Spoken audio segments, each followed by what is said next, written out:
Welcome to the Holi special on Food Talk with Sharon. When it's Holi, it's definitely time to make some sweets. And today we're making super soft Gulab Jamuns. Now there are so many different ways of making Gulab Jamuns. What I'm showing you today is how you can get those really juicy and soft jamuns using store-bought Khoya or Mawa and Paneer. So let's quickly check out the recipe. But before we do that, don't forget to like, share and subscribe to my channel. And please do click that tiny bell icon too and turn on all notifications. The first step for making Gulab Jamuns is to prepare the sugar syrup. So you need to boil 2 cups of water along with 2 cups of sugar.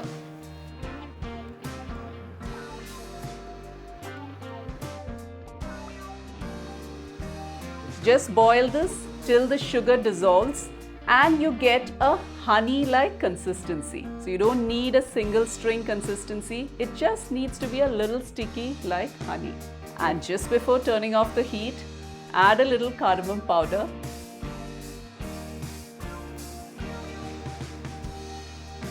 And then keep this aside so that it cools down a little. The next step is to make the jamuns. So as I told you earlier, I'm using store-bought Khoya and store-bought Paneer for this. So this is something which is available to all of us easily. And I have grated these two. So just grate the Khoya or the Mawa and the Paneer and keep this ready. And the next step to make sure you get those super soft Gulab Jamuns is to just run this both together in your mixie. So that just blends it properly, mixes it up and also softens it.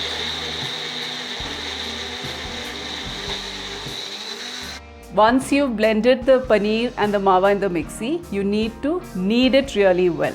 So that's what we're going to do now.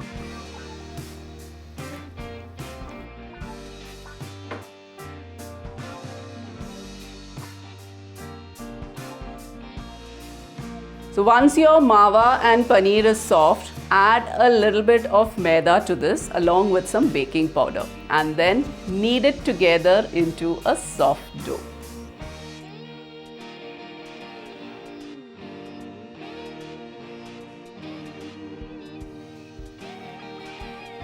While you're preparing the dough for the jamuns, make sure you keep the oil for heating. So you can use refined oil, you can use ghee, or you can add a little bit of ghee in refined oil and use for frying these jamuns.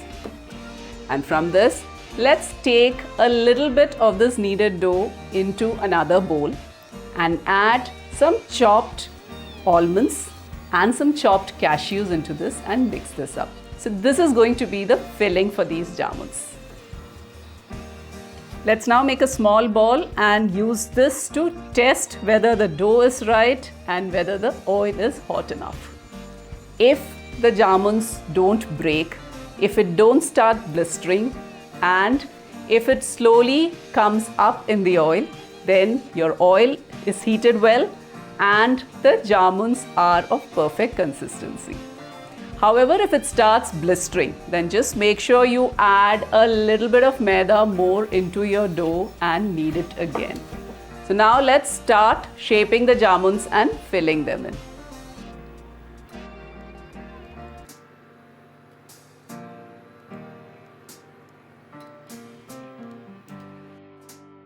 Now while frying this, make sure you don't keep touching the jamuns. Just keep moving the oil so that the jamuns keep moving around and turning and they are a nice golden brown color all around. And once done, take it off from the oil and drop them into the warm sugar syrup. So there you go, our delicious Gulab Jamuns are ready. But make sure you let these jamuns soak up that sugar syrup for a couple of hours before you serve them. So I hope you enjoy making this during this Holi festival.